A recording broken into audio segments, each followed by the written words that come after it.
Muito boa noite a todos, estamos ao vivo. Estamos ao vivo, Joana tá online, pessoal chegando por aí. Deixa eu atualizar aqui. Morning Han,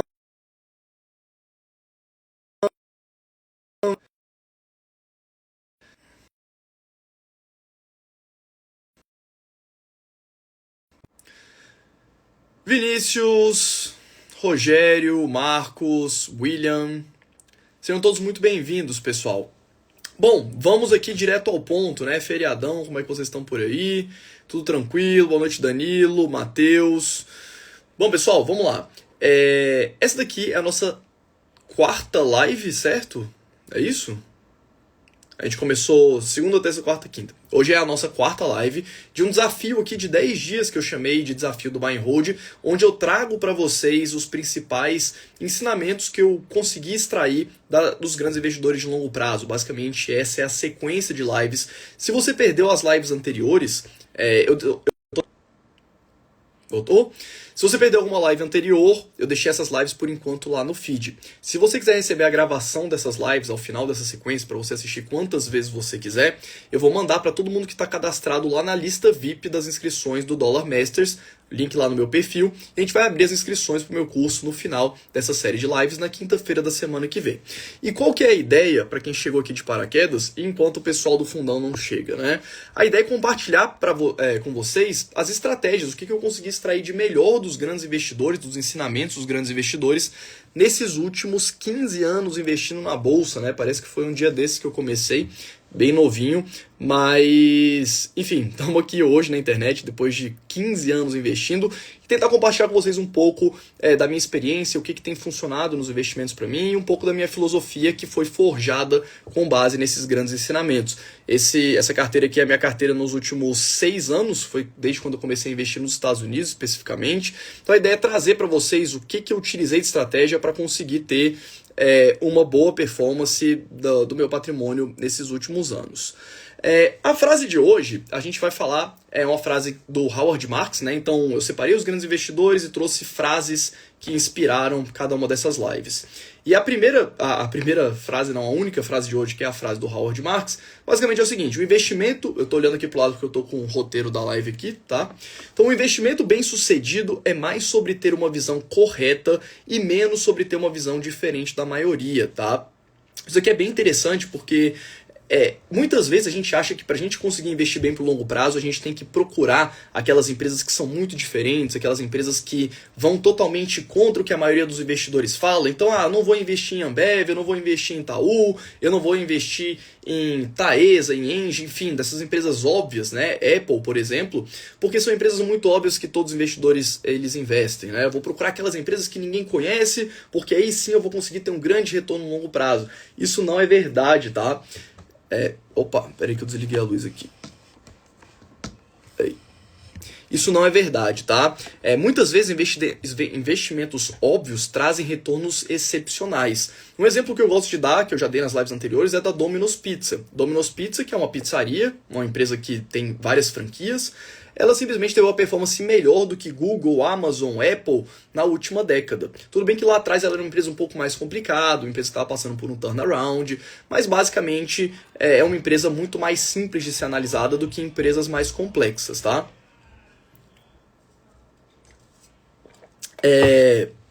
E um exemplo também que eu queria trazer aqui é do próprio Warren Buffett. Se a gente olhar a carteira do Buffett hoje, o Buffett ele tem quase 50% do patrimônio da Berkshire. Se a gente pegar as empresas de capital fechado não, tá? Mas se a gente pegar as empresas de capital aberto, que a Berkshire investe, quase 50% do portfólio é de ações da Apple. E isso é uma alocação muito concentrada, né? A gente tenta fugir dessas alocações concentradas, principalmente pela gestão de risco que a gente preza em uma carteira diversificada para o longo prazo, mas é uma empresa extremamente óbvia, entre aspas, que eles têm uma posição gigantesca. Né? E também pegando um gancho sobre o Peter Lynch. O Peter Lynch foi um outro gestor de sucesso, a gente vai ter uma aula só sobre ele nessa sequência aqui de lives. E o Peter Lynch ele tem uma palestra que ele deu em 1994. Tá? E deixa eu puxar uma imagem aqui. Acho que é essa daqui, ó. Em 1994, as ações do McDonald's elas eram negociadas a $13 cada uma das ações. E nessa palestra, e eu até recomendo vocês assistirem, uma palestra de mais ou menos 40 minutos, tem lá no YouTube, o Peter Lynch ele fala, olha, o pessoal pergunta para ele, né, qual que você acha que é uma boa empresa para investir para os próximos anos e tudo mais, e ele fala assim, olha, uma alocação que é muito óbvia para mim é das ações do McDonald's. E as ações saíram lá de $13 na época para hoje quase $300, né? A empresa multiplicou por quase 30 vezes o capital investido desde a década de 90 até hoje. E é uma empresa relativamente óbvia, o McDonald's já era bastante consolidado nessa época, era muito mais uma empresa de crescimento do que uma empresa madura, como é hoje, mas simplesmente é uma alocação relativamente óbvia, né? E a gente vai aprofundar isso um pouco mais na live específica do Peter Lynch, que a gente vai ter aqui nessa sequência. Se eu não me engano, a live do Peter Lynch, ela é a live número 8, tá? Beleza, Fábio. Quem é, né, na verdade, o Howard Marks? O Howard Marks, e essa live aqui é inspirada no livro O Mais Importante para o Investidor, que é um livro do Howard.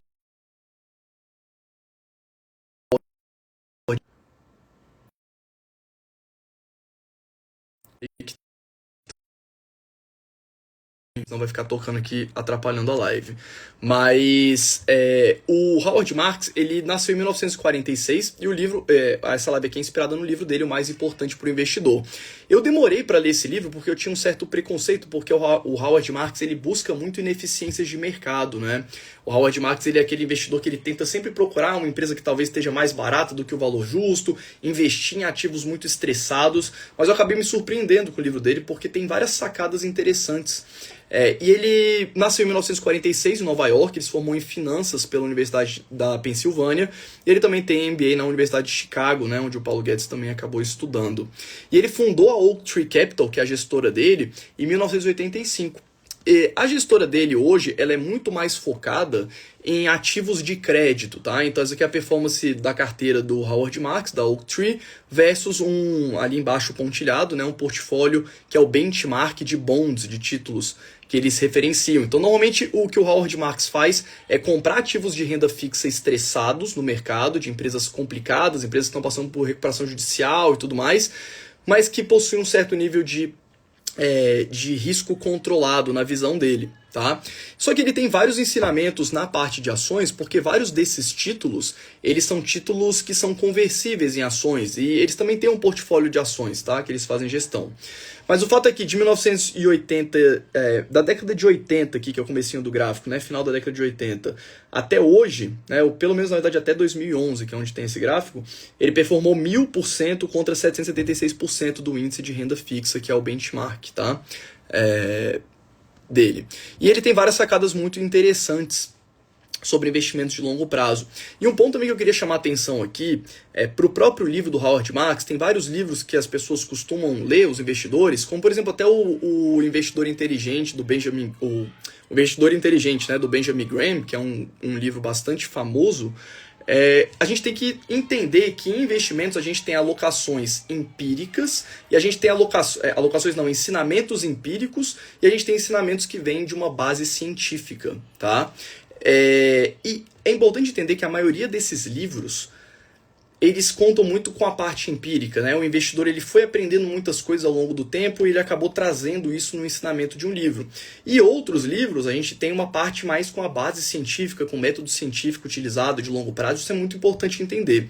Por quê? Porque se você for pegar todos esses grandes autores, você vai ver que o que eles passam nos livros diverge em vários sentidos. E acaba que o investidor fica perdido. Pô, peraí, no livro do Benjamin Graham ele fala uma coisa, o Howard Marks fala outra, o Warren Buffett fala outra, o Peter Lynch fala outra. Porque esses caras, eles ensinam com base no que muitas vezes eles aprenderam e muitas vezes com base no que eles viveram. E a gente tem vieses cognitivos que fazem as pessoas acabarem pensando de um jeito, de outro, e nem sempre essa é a visão mais correta. Quando a gente vai para a academia, para o método científico, onde a gente formula uma hipótese, testa essa hipótese, traz dados, faz tratamento de dados, a gente tem uma sensibilidade muito maior do que é a realidade e o que é achismo, né? Também é importante destacar isso. Então é importante, quando você estiver lendo esses livros, entender, cara, nem tudo que esses caras estão falando aqui é verdade, porque se você não tem um método científico que corrobora com aquilo ali, você simplesmente tem uma opinião, né? É importante saber lidar com isso. Mas o livro, ele é basicamente 20 lições que o Howard Marks diz o que ele considera ser o mais importante para o investidor de longo prazo. E essa live daqui, eu sintetizei ela de forma bem prática em 5 pontos. Eu peguei as 20 lições, sintetizei em 5 pontos para a gente tratar aqui. Oi, amor. Oi. E aí? Aconteceu alguma coisa? Não. Sua mãe tava me ligando aqui. Marcos também. Mas eu não falo. Tá. Então tá. Fecha a porta ali, por favor. Ok, can I say hi? Sim. Olha a Laura aí, gente. Então, eu sintetizei essas 20 lições em 5 pontos, tá? Pra gente ficar um pouquinho mais rápido aqui, tá? E o livro ele acaba batendo muito das mesmas questões. Então vamos lá, o mais importante para o investidor são 20 lições, tá? Então a primeira delas que a gente vai tratar aqui é o pensamento de segundo nível, que ele traz, é um conceito bem interessante. O segundo ponto, entender a eficiência de mercado, é um segundo ponto que a gente vai destacar aqui. Terceiro ponto, entender, reconhecer e controlar o risco. Quarto ponto, entender que tudo é cíclico. E quinto ponto, saber o que não sabemos. São os pontos aqui que eu acho interessantes a gente trazer, tá? Então, o primeiro ponto aqui, desculpa, pensamento de segundo nível. Ninguém inicia nos investimentos com uma filosofia já amadurecida. Essa filosofia que eu trago para vocês, não só nessa sequência de lives, mas para quem me acompanha mais tempo no YouTube, aqui no Instagram, basicamente foi o que eu consolidei de aprendizado ao longo dos últimos 15 anos. Se eu voltar a 10 anos atrás, eu pensava de uma forma diferente, eu não tinha o conhecimento que eu tenho hoje. Então você vai naturalmente com o tempo amadurecendo e criando a sua própria estratégia de investimentos. Essa estratégia normalmente ela vai seguir o que você acredita que funciona de melhor com aquilo que você foi aprendendo ao longo do tempo. Então é importante entender isso, né? A gente leva tempo para amadurecer nos investimentos. E um outro ponto também que é importante é exatamente por isso, se você está começando, se você tem pouco tempo de bolsa, você muito provavelmente deveria ter muito menos bolsa do que você tem na carteira. Porque a gente vai aprendendo muito, principalmente se a gente pegar ali os primeiros 5 anos de bolsa, você aprende de uma forma muito exponencial. E com o tempo, obviamente, você vai sempre aprendendo, mas sempre de forma marginal. Então, quando você está começando, o interessante é você ter uma quantidade pequena de bolsa na carteira. E aí, com o tempo, ir adicionando o risco na sua carteira. E o que é o pensamento de segundo nível, né, que o Howard Marks chama? Basicamente, a gente tentar sair do óbvio, certo? Então a gente tem conceitos e ideias genéricas sobre ativos, né? Vamos falar especificamente de bolsa, de investimentos de longo prazo, então sobre ativos especificamente, e tentar fugir um pouco daquele consenso que todo mundo tem sobre um determinado ativo.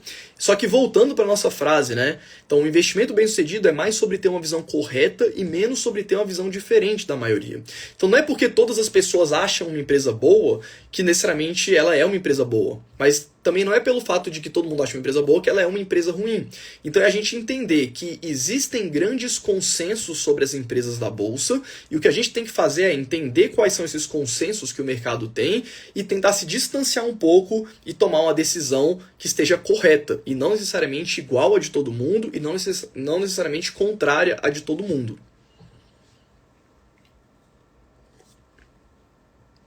Certo? Então o pensamento de segundo nível que ele traz é isso, é a gente tentar se afastar. Então, vamos supor, né, por exemplo, todo mundo no mercado, ou a boa parte das pessoas, diz que a VEG é uma excelente empresa, certo? Isso é um consenso, que é uma excelente empresa. Mas será que ela é realmente uma excelente empresa? Então você trazer para você e você fazer a sua análise e tomar a sua decisão com base nessa análise. Isso é muito importante, tá? Porque, e até mesmo em casos contrários, né? Todas as pessoas acham que uma determinada empresa é ruim. Será que necessariamente ela é uma empresa ruim? Então, por exemplo, no meu caso, quando eu comecei a investir em Tesla, deixa eu ver se eu peguei o print das ações da Tesla aqui. Eu acho que eu separei. Quando eu comecei a investir em Tesla lá em 2018, que as ações eram mais ou menos a preço de hoje uns $15, era um consenso que era uma empresa muito ruim. Então, existia esse consenso do mercado sobre a Tesla, que a empresa possivelmente ia quebrar, que ela não ia conseguir entregar os veículos e tudo mais. Então existia um consenso muito grande que precificava isso nas ações para elas serem negociadas dessa forma tão baixa. Conforme as circunstâncias foram mudando, a empresa conseguiu entregar resultado e realmente conseguiu entregar aquilo que ela se propunha, que inclusive era até o final de 2021 entregar 500 mil veículos por ano, ela conseguiu traçar isso, né? Então, como todo mundo tinha uma opinião sobre a empresa e essa opinião acabou não se provando verdade, a gente teve uma grande valorização dos ativos, né, das ações da Tesla. Bateu lá quase $400, hoje caiu um pouco, está ali perto dos 230. E isso vale para todas as empresas, né? E um ponto que eu acho muito importante, assim, que o Howard Marks traz, é que é o nosso segundo ponto aqui da live, que é entender a eficiência de mercado. O Howard Marks, e uma coisa que me chamou muito a atenção no livro, que ele traz isso logo no começo, é que apesar dele ser um investidor de valor, onde ele tenta procurar arbitrar, né, empresas que ele acha que são subavaliadas, ele tenta investir nelas, né, um pouco contra o que a gente chama de hipótese do mercado eficiente, que é o assunto que a gente vai ver amanhã. Apesar dele tentar sempre procurar essa discrepância de preço e valor, ele entende, ele fala assim, cara, existe a hipótese do mercado eficiente, o mercado é muito eficiente para a grande maioria dos ativos, para grande parte do tempo. Então é importante você, eu achei interessante, por isso que eu acabei terminando de ler o livro e absorvendo bastante coisa, porque eu tô falando, eu tô conversando com um cara que sabe dos estudos sobre eficiência de mercado e como que o mercado funciona na forma de precificar os ativos. Então é importante entender essa visão de uma pessoa que tem um conhecimento amplo e fala, opa, peraí, não é uma festa, né? Porque do jeito que eu vejo hoje no mercado, como o mercado de uma forma geral trata, o mercado que eu digo os agentes, tá? Os analistas, as casas de análise, as assets, os bancos, tratam o mercado como se fosse uma coisa de maluco, como se ninguém soubesse de nada do que está acontecendo e como se os ativos fossem mal precificados o tempo inteiro, tá? Sendo que isso não é o que acontece na prática quando a gente vai testar. Então acho interessante ele trazer essa abordagem. E o que ele traz até de exemplo, pegando um gancho com a live de amanhã, é que ele dá um exemplo. Olha, as ações do Yahoo, elas eram negociadas a $237 em janeiro do ano 2000. Yahoo, tá? Hoje é um site o Yahoo, na época também era um site. E o Yahoo negociava a $11, ou seja, um ano depois, em abril de 2001, as ações saíram dos 237 para $11, né? Então assim, o que ele fala? Isso daqui aconteceu por causa da bolha das .com, né? Era um mercado novo, uma tecnologia nova, a internet surgindo, né? Quem lembra disso? 2000, eu tinha 10 anos. Nessa época foi quando começou a popularizar computador, a gente tinha aula, né, de como mexer no computador no colégio, eu lembro disso. Tinha o Mirk, que era onde você conversava com a galera ali dentro de salas. Os navegadores estavam surgindo, então tinha Netscape, tinha Opera, inclusive, se eu não me engano, Netscape, que era um browser de internet tipo o Safari que tem hoje, o Edge da Microsoft, era uma empresa de capital aberto que valia ali alguns milhões de dólares. Então era um mercado novo, as pessoas não tinham muita certeza, né? O risco era muito alto e isso acabava incorporando ali no preço dos ativos, né? E aí ele até bota, no livro, ele bota um questionamento que é o seguinte, bom, ou os investidores estavam errados no ano de 2000, a $237 a ação, ou eles estavam errados no ano de 2001. Só que o que explica, né, na verdade, a hipótese dos mercados eficientes, que é postulada pelo Gini Fama, que a gente vai ver na live de amanhã, o que ele fala é o seguinte, nenhum dos dois estava errado.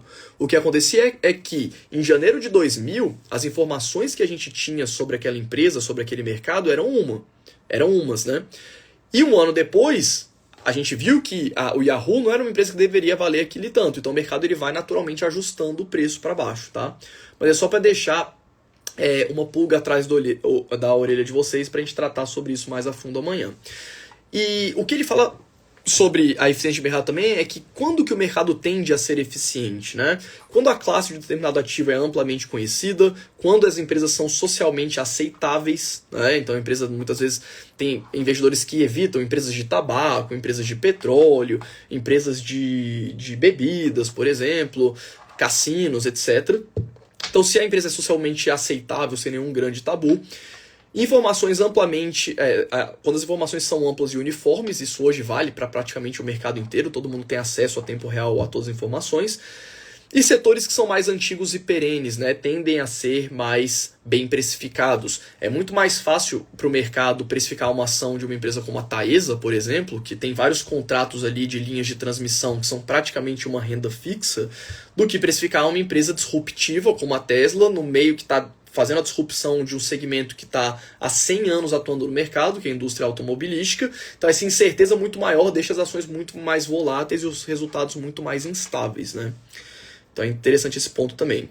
E um outro ponto que ele traz também, que eu acho bem legal, é que existe um paradoxo, né, no mercado. Porque se todo mundo acha que uma ação está barata, é provável que ela não esteja barata. E eu vi isso acontecendo, por exemplo, com as ações da Oi.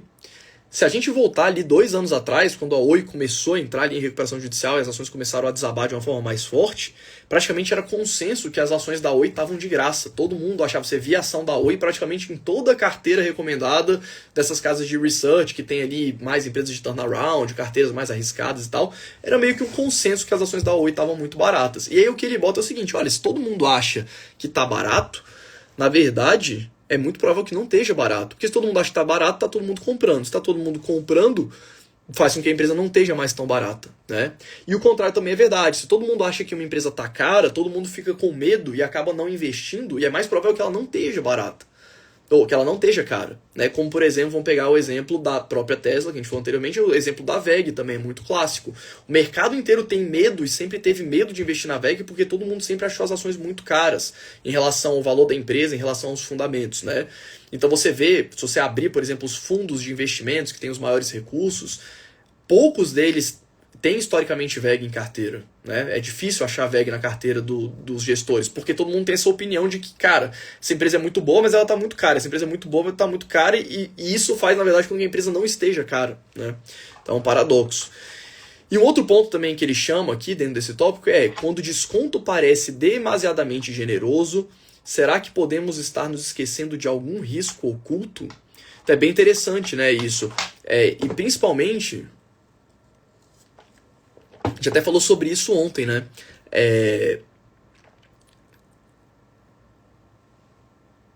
Quando o desconto parece demasiadamente generoso, será que podemos estar nos esquecendo de algum risco oculto? Então o investidor de longo prazo, o holder, ele sempre pensa quanto que ele pode perder, qual que é o risco que eu estou correndo, para depois pensar qual que vai ser o retorno associado àquele risco, né? Foi isso que a gente falou na live de ontem.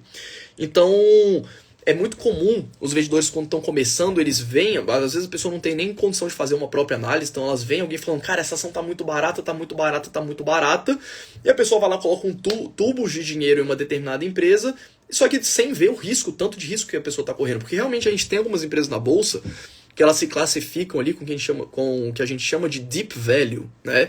São aquelas empresas que o mercado vê de uma forma tão ruim, tão ruim, tão ruim, quando você vai ver o preço da empresa, o valor da empresa de mercado frente a algum determinado fundamento, a empresa tá de graça, né? Só que o que o mercado tá vendo é, cara, esse resultado aqui vai cair, vai desabar, a empresa vai começar a ter prejuízo, ela pode quebrar.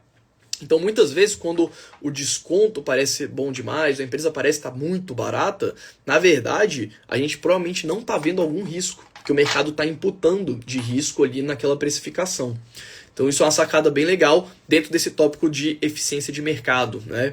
Então, por mais que você seja um investidor que ache que, ou que você busque investir em empresas que estejam ali descoladas, né, do valor, do valor justo, que é o que eu não busco pessoalmente, eu gosto muito mais da ideia de você investir em empresas por longo prazo que sejam bons negócios, independente do preço que elas sejam negociadas, que é muito uma visão alinhada com a do Charlie Munger, que a gente também vai ter live sobre eles, mas mesmo que você seja um investidor de valor, como o Howard Marks, é importante entender que o mercado ele não é tão maluco em precificar os ativos, e a gente acaba quase nunca tendo esses descolamentos tão elevados, né, de preço e valor.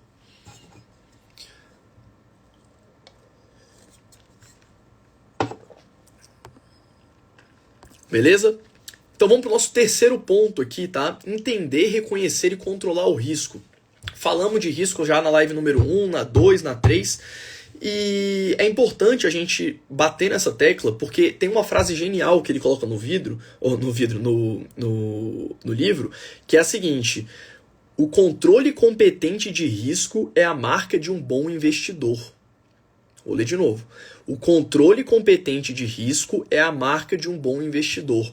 Todo bom investidor de longo prazo, ele pensa muito mais em sobreviver, né, em fazer essa carteira suportar tudo que a economia vai passar, do que de fato pensar em grandes ganhos, né? Os grandes ganhos eles são mais consequência de uma boa carteira que tem uma boa gestão de risco.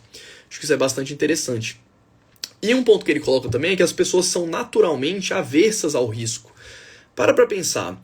Você prefere ter um retorno de 2% ao mês sem nenhum risco ou um retorno na bolsa de 2,5% ao mês, né? Provavelmente você vai preferir ter 2% ao mês sem nenhum risco, né? Entre aspas, vamos supor na renda fixa. Só que a grande questão que eu queria pegar nessa tecla, se você puder aproveitar uma única coisa dessa live, eu queria que você aproveitasse isso. Então presta atenção aqui, né? Se você tá aí, quem tá aí lavando louça, arrumando a casa, presta atenção nessa parte aqui que é muito importante, tá? As pessoas elas são naturalmente avessas ao risco. E é exatamente por isso que existe renda fixa, né, e renda variável. Para pensar o seguinte, uma empresa, quando ela vai se captar no mercado, ela pode emitir ações e captar recursos emitindo ações, ou ela pode captar recursos com terceiros emitindo dívida. As dívidas, elas basicamente são, tanto a dívida quanto a ação que a empresa emite, sobre a ótica da empresa, são dívidas da empresa, porque ela está pegando capital com terceiros, né? Ou ela está pegando capital com sócios, ou ela está pegando capital no mercado. A única diferença é que os sócios, como eles recebem parte do lucro, você tem uma volatilidade muito maior do lucro, uma incerteza muito maior, tanto para o bem quanto para o mal. Tá? Isso é um ponto importante. Na renda fixa, o que a empresa combina? Ela fala, olha, quem está credor, que está me emprestando dinheiro, eu vou te pagar um juros que é pré-acordado durante um prazo de 5, 10, 15 anos, e assim por diante. Então a renda fixa ela tem um prazo definido, um juros definido e a forma como esse juros é pago ao longo do tempo. Só que repara que a criação de um veículo de renda fixa nada mais é do que você tem um risco da empresa. Se a empresa quebrar, ela não vai conseguir pagar os credores, ela não vai conseguir pagar juros. Tudo bem que, legalmente, a empresa primeiro paga os juros, tanto que se você abrir uma DRE de uma empresa, demonstração de resultado do exercício, você vai ver que a empresa tem receita, tem custo, aí lucro bruto. Aí ela tem as despesas operacionais, lucro operacional. Depois ela tem o quê? Despesa financeira, paga juros de dívida. Depois sobra o lucro. Então o credor ele recebe primeiro, ele tem menos risco naturalmente do que os sócios, porque ele recebe primeiro, só que ele tem um risco relativamente elevado. Então é uma forma do mercado financiar a empresa com um certo controle, né? Porque é natural do ser humano ser avesso ao risco. Só que a renda fixa tem risco. Só que o risco da renda fixa é o risco de tudo ou nada, né? Isso é muito doido. Porque o que é tudo ou nada? Olha, ou eu vou receber esse juros dessa empresa, ou a empresa vai quebrar e provavelmente não vou receber nada, né? A partir desse momento. Então a renda fixa ela é um veículo que tenta estruturar um risco de uma forma que parece que não tem risco, mas tem um risco grande ali dentro. Então isso tem muito a ver com a forma como a cabeça do ser humano funciona. Então, naturalmente, as pessoas são aversas ao risco. E um ponto também que é interessante, deixa eu abrir o gráfico que eu trouxe para ilustrar isso, que é um gráfico do livro. Esse gráfico aqui, ele é um gráfico muito simples, tá? Ele é um gráfico muito simples, mas que ele ilustra muito bem. É bom o investidor ter isso na cabeça dele quando ele for investir nas ações. É o seguinte, nosso eixo horizontal aqui, o eixo X, ele mede o risco. Então a gente sai ali de zero risco para um risco muito elevado. Tá? E esse gráfico é só para ilustrar uma ideia. Tá? E o nosso eixo vertical, o eixo Y, ele mostra o retorno esperado de um determinado ativo. Essa linha, ela mostra mais ou menos por onde que os ativos andam. Né? Então, um ativo de zero risco, tipo um título público, vai me dar um retorno ali, que é o menor retorno exigido, e conforme eu vou indo para ativos mais arriscados, vou indo para fundos imobiliários, para ações. Dentro de ações eu tenho ações mais arriscadas, menos arriscadas. Então, quanto maior o risco, não quer dizer que eu vou ter um retorno maior, mas que eu vou ter um desvio maior. Né? Veja que existe um gráfico de distribuição normal ali para representar essa ideia. Ou seja, se a gente pegando exemplos que a gente falou aqui na live, se eu pegar, talvez, uma ação como a Tesla, onde que ela está nesse gráfico? Ela está exatamente aqui embaixo de mim. É uma empresa que tem muito risco, e esse risco ele pode me gerar um retorno gigantesco lá na ponta do gráfico, ou ele pode me gerar um retorno muito ruim. Né? A empresa ir para quase zero, por exemplo. Uma empresa que tem uma incerteza grande. Quando eu pulo, vamos supor, se eu for pegar uma empresa tipo McDonald's, por exemplo, ela vai estar muito mais próxima lá daquela primeira curvinha ali, né? No começo. Por quê? O meu desvio de retorno não vai ser tão grande, a empresa não tem como ela melhorar muito e não tem nem como ela piorar muito nos próximos anos, principalmente por ser um negócio maduro. Então, só dando um exemplo. Se eu pegar ações da Ambev, ela está muito mais perto lá do começo do gráfico do que aqui no final. Quando eu pego empresas tipo Vale, do Rio Doce, Petrobras, empresas cíclicas, elas vão estar muito mais aqui. Então, o pessoal eu sou uma pessoa, me considero um investidor muito conservador. Só que apesar de eu ter 100% do meu capital alocado em bolsa, eu tento equilibrar esse risco. A maior parte das minhas ações da minha carteira estão ali, ó, perto da primeira barriguinha e da segunda barriga aqui do gráfico. Então é importante entender isso. Você tem que dimensionar isso na sua carteira, porque as empresas são coisas muito diferentes. Elas são muito diferentes entre si. E ele também joga dentro do pensamento de segundo nível, e até para deixar uma pulga atrás da orelha de vocês, é o seguinte: o paradoxo também da percepção de risco. Se todo mundo acha arriscado um ativo, talvez ele seja menos arriscado. Porque se existe uma percepção genérica, geral, de que a empresa é muito arriscada, talvez ela tenha menos risco do que as pessoas imaginam. E se todo mundo não acha a empresa arriscada, talvez ela tenha mais risco do que a gente imagina. E é por isso que é importante o investidor entender um consenso que existe sobre aquela empresa e ele analisar e avaliar se aquilo ali faz sentido ou não. Então o trabalho do investidor é assumir riscos de forma inteligente, porque a vida, apesar de ser muito mais confortável você ter um dinheiro na renda fixa ou em crédito privado de empresas e tudo mais, o universo funciona muito mais parecido com a renda variável do que com a renda fixa. As decisões que você toma ao longo da sua vida, elas são muito mais parecidas com a renda variável do que com a renda fixa. Se você decide sair do seu emprego para um emprego novo, você pode ir muito bem nessa decisão ou ir muito mal. Existem eventualidades que acontecem na sua vida que você não está prevendo. Então, muitas vezes você nunca imaginou viver uma situação que você está vivendo, mas você acabou parando ali. Então, a vida e o universo, ele funciona de uma forma caótica, uma forma imprevisível. Então, se a gente parar para perceber, a renda variável ela é muito mais parecida com o universo real do que a renda fixa no final do dia, porque o risco da renda fixa está escondido. Enquanto as coisas estão indo tudo bem na renda fixa, está ótimo, mas de repente as coisas podem ir muito mal. É importante saber lidar com esses riscos. Ah, Fábio, então não devo ter renda fixa? Não, você deve ter renda fixa na carteira sim. Principalmente se você está começando, é melhor você ter boa parte da sua carteira em renda fixa. Só que é importante entender que a renda fixa ela esconde um risco ali que muitas vezes a gente não está vendo, né? Um risco oculto. E para fechar essa parte aqui da live, né, de entender, reconhecer e controlar o risco, tem uma frase genial que ele coloca que não é nem dele, tá? É de um outro cara que ele segue, não lembro exatamente quem que é, mas que é o seguinte: tudo é um ditado popular, né? Tudo o que o sábio faz no início, o tolo faz no final. Então, enquanto o investidor sábio ele já está se preocupando com risco, já está se preocupando em diversificar a carteira, em selecionar bons ativos, o tolo normalmente entra, bota o dinheiro inteiro em uma empresa, muitas vezes começa a perder muito dinheiro sem saber o que está fazendo, e aí sim decide fazer aquilo que o sábio fez lá no começo. Eu achei uma frase bem legal, né? Tudo que o sábio faz no início, o tolo faz no final. Vamos para nossa... Então, e até pegando os exemplos aqui, para a gente finalizar essa parte...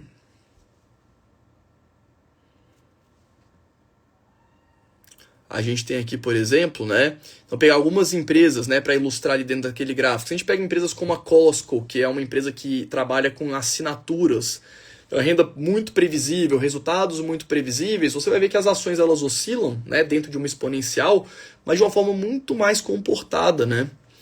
Quando a gente pega empresas do setor de energia elétrica, por exemplo, de saneamento, a gente vai ver coisas parecidas com esse gráfico aqui também, né? Sempre existe volatilidade, mas é uma volatilidade muito mais controlada.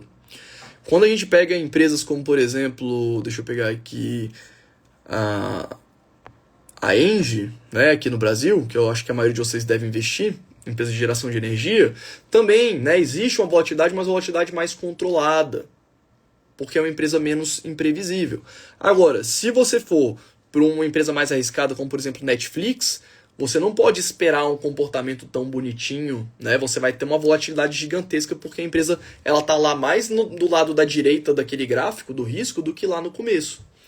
Então é importante você olhar para a sua carteira e você tentar entender dos ativos que você investe, onde que cada um deles está, né, naquele gráfico. Se ele está lá com muito risco, com desvio de retorno muito alto para o bem ou para o mal, ou se ele está mais para o começo do risco, do gráfico, né, com menos risco e menos cenários possíveis no futuro.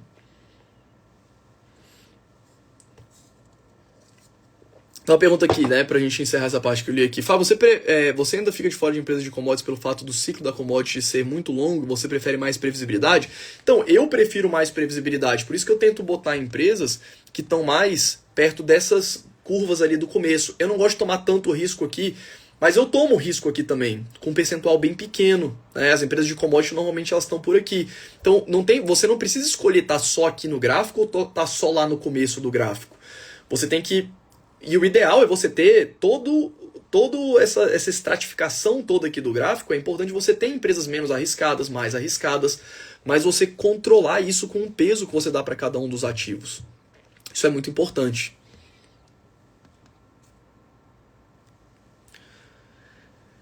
E o quarto ponto aqui que eu queria trazer para vocês, que ele traz também, no que é mais importante para o investidor, é entender que tudo é cíclico, nos investimentos e na vida, né?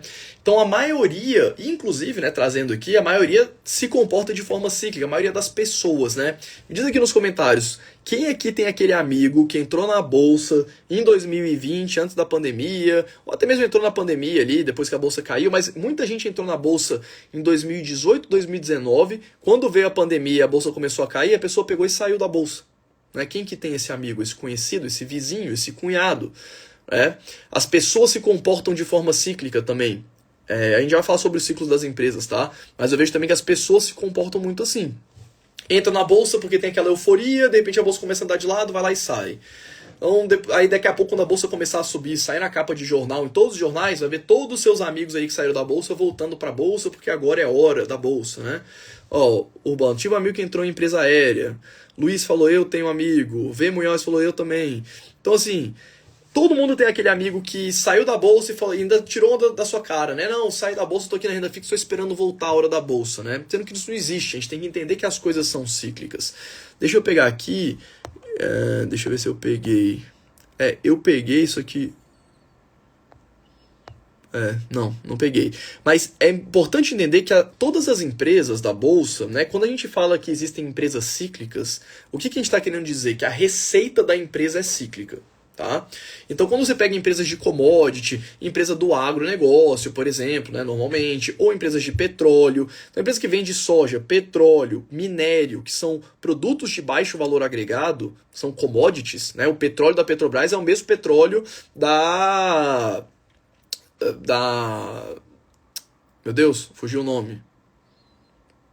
Da Aramco, né? Da petroleira lá dos países árabes.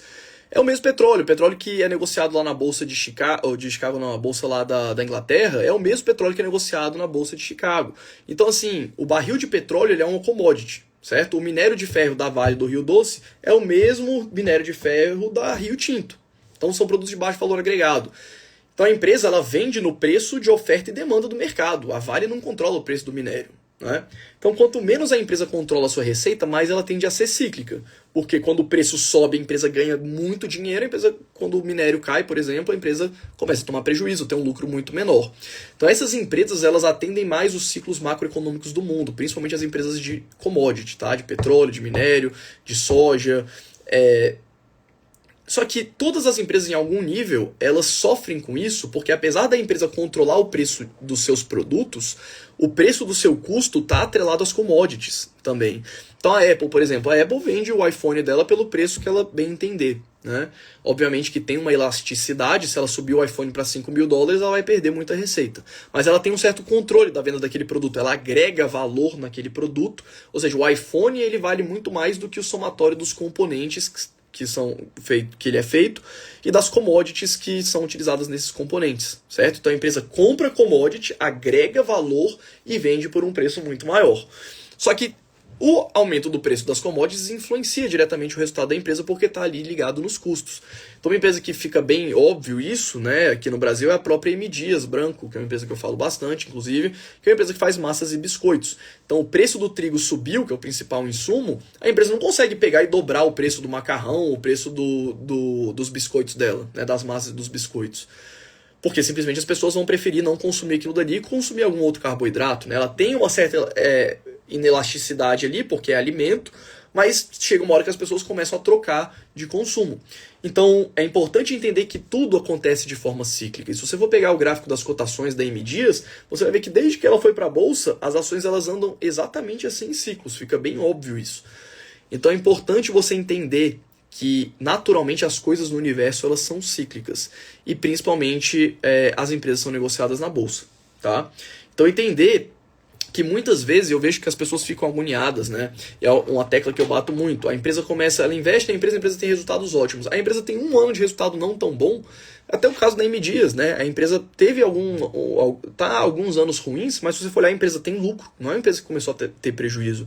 É uma empresa que tem uma dívida controlada, é uma empresa que vem focando em expansão. Então, é importante saber distinguir quando que uma empresa está passando por um momento difícil, de dificuldade, quando que ela está passando por um momento de dificuldade, e entender o nível dessa dificuldade que a empresa está passando e, principalmente, que é o que eu bato muito no ponto, é entender se essa dificuldade que a empresa está passando é culpa da empresa, é um fator interno, a empresa está tomando decisões ruins de negócio, como, por exemplo, foi o caso da Cielo, historicamente, dando um exemplo, ou se simplesmente porque o preço do trigo subiu, a empresa não tem o que fazer. O preço do trigo, eu uso o trigo para fazer meus produtos. O trigo subiu, eu vou repassar o preço em algum nível, mas eu não vou ter um controle tão grande disso. Então é importante entender se uma piora dos resultados ou se uma não melhora dos resultados é culpa da empresa ou se é culpa de algum fator externo que a empresa não tem controle. Isso vai te ajudar a tomar melhores decisões no longo prazo. Tá? E para a gente chegar aqui no nosso último ponto da live, para a gente começar a encerrar, é a gente saber o que a gente não sabe. Olha que loucura, e pegando o gancho com a live foi a de anteontem, né?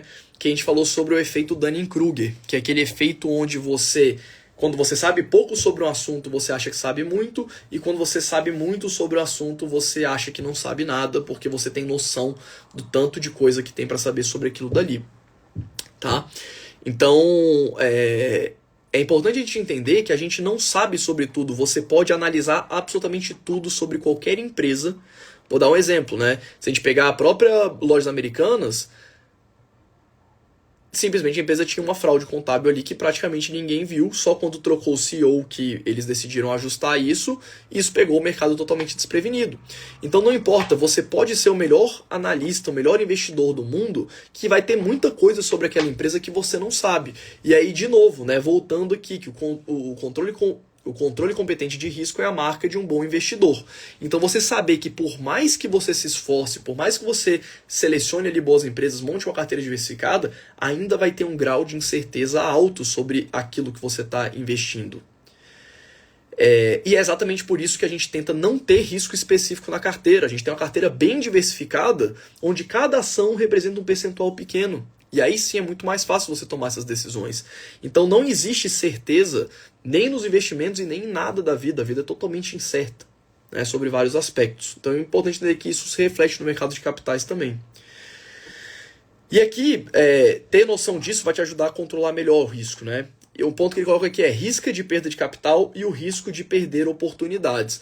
É muito interessante a gente ver que as pessoas ficam se crucificando por, muitas vezes, não terem comprado por terem comprado uma ação que performou mal ou tomado uma decisão ruim, mas existem decisões ruins por você não ter agido. Uma das minhas piores decisões foi quando eu comprei Bitcoin lá pela primeira vez, em 2015, que valia R$ 1.200 cada Bitcoin, não ter comprado muitos bitcoins. Na época eu queria ter comprado uns 50 bitcoins pelo menos, botado ali uns 60 mil reais, só que tinha uma dificuldade, né? Na época não tinha as cold wallets que a gente tem hoje, então você tinha que comprar ou deixar na corretora, que era super arriscado, ou colocar numa cold wallet de papel, ou uma coisa um pouco mais tenebrosa ali, vamos dizer assim.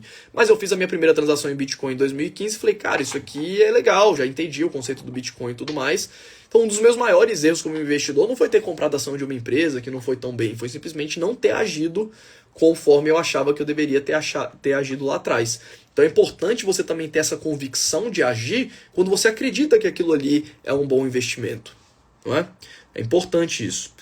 Então o risco de perda de capital é uma coisa, e o risco de perder oportunidades é outro, né? Então sempre refletir sobre isso. E uma frase que é interessante que ilustra isso é: investir é a disciplina da seleção relativa. Então, de novo, investir é a disciplina da seleção relativa. Ou seja, você tem que ter disciplina para separar o joio do trigo. Você ter disciplina de manter ali os seus aportes e ter convicção sobre aquela carteira de investimentos que você tem de longo prazo.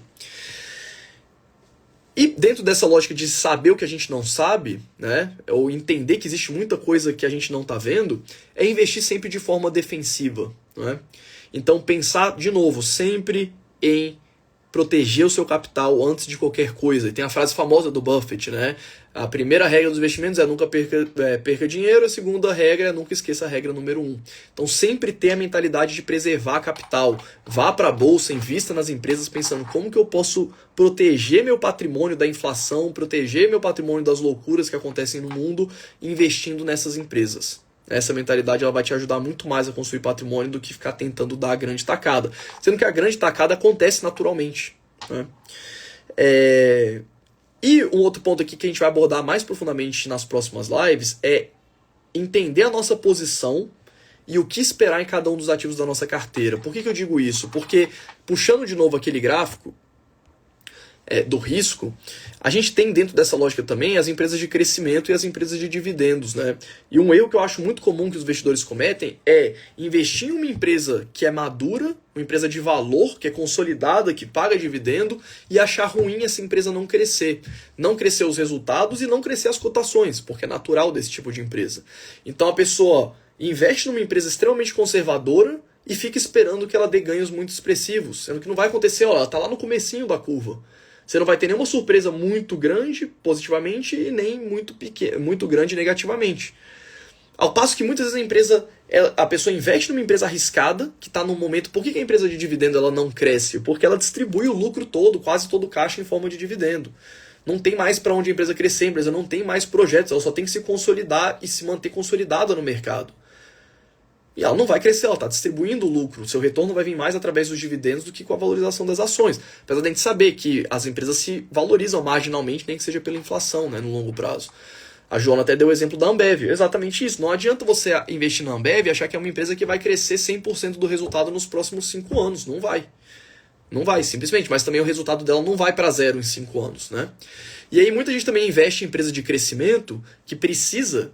Qual que é a tese da empresa de crescimento? Ela precisa se consolidar no mercado para ela conseguir ter ganho de escala. Vamos falar sobre isso na aula do Philip Fisher.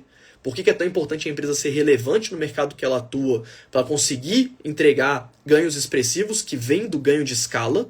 O ganho de escala é ela conseguir produzir produtos melhores, mais baratos que os concorrentes. É isso que faz uma empresa se manter. Então é importante ela crescer, ela precisa desse capital do lucro que ela está gerando hoje para conseguir chegar nesse ganho de escala, para ela conseguir crescer, e o investidor fica achando ruim que a empresa não paga dividendo. Né? Então, se você não consegue calibrar, entender onde que as suas empresas estão, você não vai saber o que esperar delas. Então isso é muito importante, tá? Você saber o que esperar dos ativos da sua carteira. E um outro ponto que ele coloca aqui é você saber apreciar o papel da sorte e o papel do azar nos investimentos. Quando a gente está lidando com incertezas, a gente vai ter algumas sortes e a gente vai ter alguns azares. Então, por exemplo, quem investiu em ações do IRB, que tinha uma fraude contábil, teve um azar, não tinha como saber, aconteceu.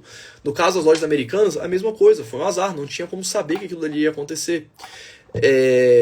Quando eu investi em Tesla, que multiplicou ali chegou a bater quase 30 vezes de multiplicação de capital, eu sabia que existia um potencial, mas eu confesso que eu sei que eu tive um pouco de sorte também. Sorte de estar lá nos Estados Unidos em 2018, passar na frente da loja da Tesla e ver a empresa. Né? Sorte da empresa ter conseguido entregar aquilo que ela estava prometendo a entregar. Então a gente tem que entender. Né? Isso é muito bom, porque isso traz humildade para a gente quando a gente tem uma boa performance. Né? Eu sei que o resultado dessa minha carteira aqui de 2015, né, final de 2015 para cá, de 316% contra 170% do S&P contra 126% do Ibovespa, eu sei que foi muito fruto do que eu venho colocando de método que eu aprendi nos últimos 15 anos. Mas eu sei que existe uma parcela disso que também foi sorte. Né? Eu também contei com alguns azares no meio do caminho. O que importa é que o saldo foi positivo. Então, assim... É muito bom a gente saber disso, porque quando você começa a ter umas empresas que performam muito bem na sua carteira, você começa a cair naquele viés, né, de super confiança que a gente falou nas lives anteriores. Então saber que a gente contou com um pouco de sorte traz um pouco de humildade pra gente saber, opa, peraí, eu não sou um gênio das galáxias, eu contei com um pouco de sorte. E também entender que quando as coisas não vão tão bem, não é sua culpa. Você às vezes deu alguns azares ali, faz parte da incerteza da vida. Às vezes você não foi promovido no seu emprego porque você não estava no dia que aconteceu alguma coisa que foi relevante para a pessoa que foi promovida no seu lugar. E assim por diante. O que a gente tenta fazer é sempre tomar as melhores decisões para a gente sempre fazer o azar tá no time oposto e a sorte tá no nosso time, né? É isso que a gente busca. Então basicamente esse é o último e o quinto ponto, tá? Então, para a gente começar a concluir aqui a nossa live, lembrando de novo, tá, pessoal? A gravação dessas lives vai ficar disponível ao final desse evento para quem tiver cadastrado lá na lista VIP do Dollar Masters. O link está lá no meu perfil, se você quiser receber esse conteúdo aqui para você acessar quantas vezes você quiser, dá uma olhadinha por lá. Dia 15 de julho, quinta-feira da semana que vem, a gente vai abrir as inscrições para o Dollar Masters. Vou falar um pouquinho mais no final. Quem tiver a oportunidade de participar do curso, é uma grande oportunidade, tá? Uma formação extremamente sólida. A gente tem mais de 3.000 alunos hoje na nossa plataforma. É um curso muito legal. Vou falar para vocês mais sobre isso no final. E queria aproveitar aqui para a gente encerrar. Vou tirar algumas dúvidas de vocês e a gente trazer aqui os pontos que a gente, resumidamente, os pontos que a gente tratou na live, né? Então, o que é o mais importante para o investidor? Pensamento de segundo nível, tentar sempre tomar as decisões com base naquilo que você acredita. 2, entender a eficiência do mercado. A gente vai entender tudo sobre a eficiência de mercado na aula de amanhã. Entender, reconhecer e controlar o risco. Já falamos demais de risco, acho que vocês já estão careca de saber. Entender que tudo é cíclico e saber o que não sabemos, ou pelo menos saber que a gente não sabe de muita coisa quando a gente vai tomar decisões de longo prazo. E também incentivar vocês a colocarem em prática o que a gente vem trazendo aqui nessas lives, tá? Tanto nas lives que já aconteceram quanto na live de hoje. Pega esse conhecimento, pega as suas anotações, ou se você não anotou nada, se cadastra lá na lista VIP para você receber a gravação dessas lives, vai chegar tudo por e-mail, e coloque em prática isso que está sendo colocado aqui. William, sou seu aluno e o curso é bom demais, super didático, completo demais. Valeu, William. Sempre bom ter esses feedbacks. E, bom, pessoal, vou pegar aqui 10 minutinhos para tirar as dúvidas de vocês sobre a live, tá? Vamos pegar o assunto aqui que a gente tratou hoje na live, a sua dúvida que tangencia esse conhecimento que a gente trouxe aqui hoje, para a gente conseguir tirar as dúvidas. O Mário falou aqui, ó, se eu tivesse morado aqui na Europa antes, provavelmente não teria deixado o Tesla passar. Eu achava que era muito hype e não acreditava muito na empresa. E hoje eu vejo todo dia mais de 20 Teslas na rua. A fábrica de Berlim, né, foi inaugurada há pouco tempo, tem menos de um ano. Não, tem mais um ano mais ou menos, foi mais ou menos no começo do ano passado. E isso fez ter muito Tesla, né, na Europa, porque antes os Teslas tinham que ser importados, chegava mais caro, mas agora vai ter Tesla igual água aí na Europa também. Obrigado, pessoal. O pessoal que está deixando depoimento aqui. Valeu, tamo junto.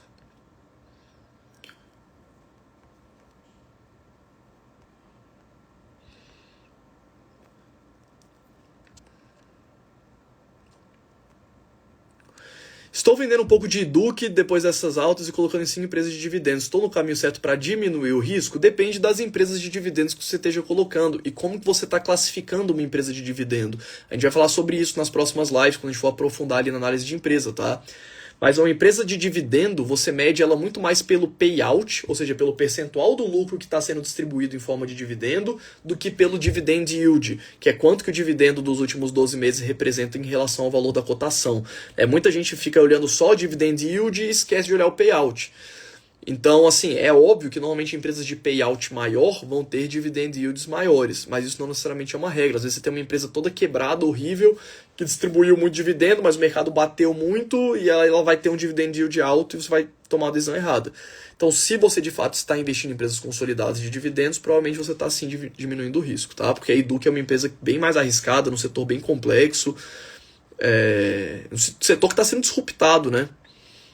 Setor que está sendo disruptado, inclusive, pela gente que é infoprodutor, que a gente produz conteúdo online. As pessoas muitas vezes optam por um curso livre do que por um curso de faculdade, né? Então, pegando o exemplo aí da Educ e do Dollar Masters, por exemplo, né? Eu fiz MBA, eu tenho MBA em finanças, no IBMEC. e você não aprende tanto sobre finanças, né? É muito mais sobre você ter um diploma e uma certificação ali para você falar que tem um MBA. Então, os cursos livres hoje, por exemplo, em investimentos, eu tenho certeza que não existe nenhum curso que você possa fazer numa universidade que vai te dar um conhecimento prático que a gente traz no Dollar Masters, que é literalmente botar a mão na massa e fazer aquilo ali acontecer na prática, né? Então, os cursos livres, eles conseguem aprofundar em tópicos específicos que os cursos genéricos de faculdade não conseguem, né? Por exemplo, eu sou formado em engenharia civil e no curso de engenharia civil você não aprende a lidar com obra. Você fazer um curso com alguém que é especializado em obra, um engenheiro de obra que vai te ensinar a tocar uma obra, não existe nenhuma faculdade, é um curso livre, né? É óbvio que as faculdades estão começando a tentar entrar nos cursos livres, mas muitas vezes as pessoas preferem consumir um conteúdo e ter um apoio de uma pessoa que elas têm uma relação próxima na internet, porque isso daqui aproxima muito a gente, do que ter com um professor desconhecido, que não sabe se aquela pessoa entende mesmo do assunto e tudo mais. Então a Eduque ela é uma empresa mais arriscada por causa disso, e provavelmente você deve estar indo para outras empresas menos arriscadas, eu imagino.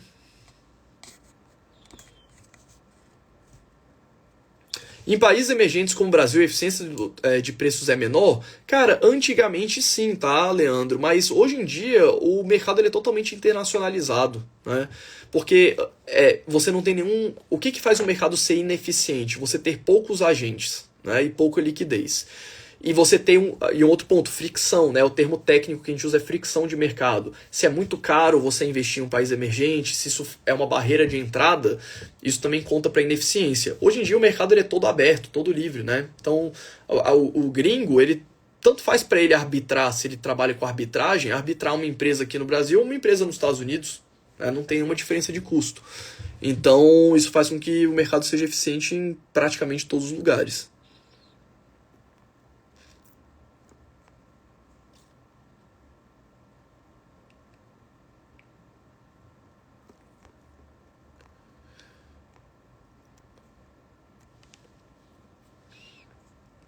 O pessoal tá falando aqui de Rivian.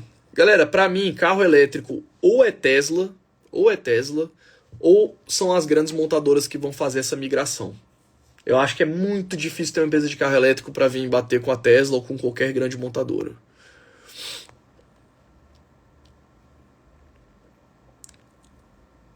Além do livro do Howard Marks, quais livros você indica? Bruno, dá uma olhada nessa sequência de lives, tá? Por enquanto elas estão também lá no meu feed.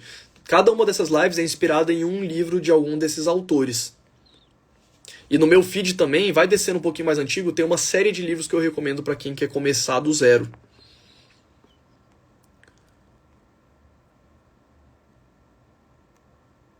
Fábio, foi top sua live hoje, valeu. Quando você disse sobre sorte nos investimentos, essa lição eu aprendi no livro A Psicologia Financeira. A humildade é extremamente importante. Cara, o que mais tem é gestor que quebrou fundo por causa disso, porque acertou algumas grandes tacadas, de repente começou a tomar um risco excessivo e o fundo quebrou. É muito comum isso acontecer. É muito comum. Eu não lembro, mas eu acho que era o... Quem que era? O Alexander Elder, né, que era autor do Welcome to My Trading Room, que ele era trader, foi os primeiros livros que eu comecei a ler, foram deles, né? É um gringo norte-americano que basicamente é trader, na época eu comecei a estudar sobre trade, lá em 2008 e tudo mais, li os livros dele, bem legal, e ele tinha escrito na parede dele, né, you're dumb, tipo assim, pra você todo dia bater o olho e lembrar, cara, você é burro, você é menos inteligente do que você imagina.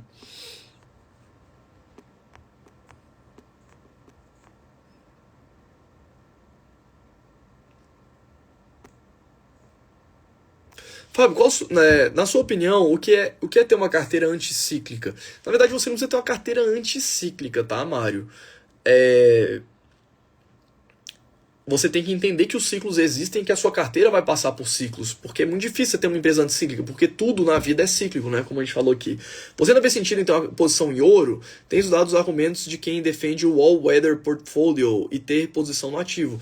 Cara, a verdade é que quanto mais classes de ativo você tiver, mais bem diversificado você tá. Se você tem um patrimônio muito grande, eventualmente ter imóveis no exterior, ter terras no Brasil, no exterior, imóveis... com a carteira de ações diversificada, no Brasil, lá fora, fundos imobiliários, quanto mais classe de ativo você tiver, menos risco específico você vai ter.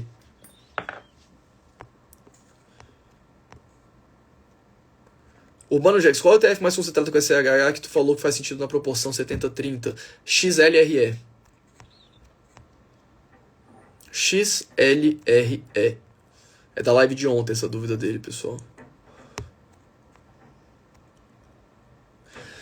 Fábio, sou o seu fã. Molina falou, muito obrigado. Quais são as principais justificativas para as pessoas não gostarem de FIIs, como por exemplo Luiz Base, entre outros? Olha, eu não sei exatamente qual que é o argumento dele, né? Mas assim, o Luiz Base ele tá na bolsa há muito tempo, né? Ele tem toda a história dele, a trajetória, as coisas antigamente talvez funcionassem de uma forma diferente. Então assim, ele tem uma opinião específica sobre FIIs, que é uma opinião que eu acho que... Eu já vi ele falando, eu acho, né? Alguma coisa como ele acha que não vale a pena, porque ele nunca viu... as pessoas enriquecerem com fundos e tudo mais, o que é verdade, tá? Principalmente para os fundos de ações, fundos multimercados, é muito mais complexo. Pelo assunto que a gente falou na live de ontem, né, dos altos custos. Mas o fundo imobiliário ele é um fundo listado em bolsa, né? Então, assim, a taxa de administração do FII já está precificada na cota que você compra. E o FII é uma das únicas formas do investidor pessoa física tradicional ter acesso ao mercado imobiliário de uma forma diversificada para valores ali de R$100, R$50, R$200. Então é uma classe que eu acho bem relevante, né, você ter na carteira.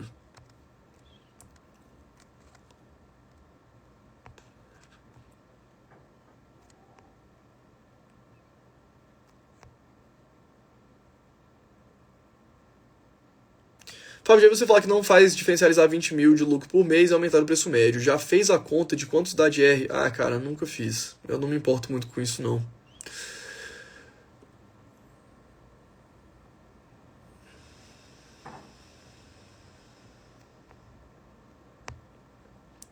Galera, então é isso. Estamos aqui com 1 horinha de live. Gostaria de agradecer a presença de todos vocês. Eu sei que vocês poderiam estar aí com a família de vocês, com os filhos, com os parentes, ou até mesmo com os amigos. E vocês optaram por estar aqui comigo hoje à noite. É uma satisfação enorme estar com os senhores e com as senhoras aqui hoje. Muito boa noite a todos. Excelente finalzinho de feriado. Lembrando que amanhã, 8 horas de novo, a gente está aqui ao vivo. Beleza? E amanhã a gente vai falar sobre a hipótese dos mercados eficientes e o que foi construído pelo Eudine Fama sobre esse assunto. Vai ser uma live muito boa. Se você gostou dessa daqui, eu tenho certeza que você vai gostar da live de amanhã. E eu vou estar aqui te esperando. Boa noite, um abraço para todo mundo.